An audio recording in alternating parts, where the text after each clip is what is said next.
Hey everybody, my name is Marcus, and in this video I will show you a simple way how you can delete your whole workspace in Notion. So let's start. The first thing you want to do is just click here on settings, and when you're going to be here, you want to click again to settings and just scroll down below, and you're going to see it right here, delete entire workspace. So now this action can be undone. This will prompt you to delete the workspace, including all pages and files. Please type the name of the workspace to confirm, and you just write here.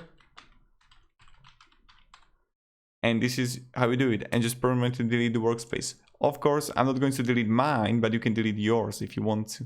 So that's pretty much it. Thank you very much. So again, you go to settings, members,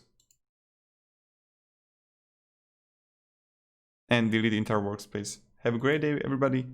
And yeah, goodbye.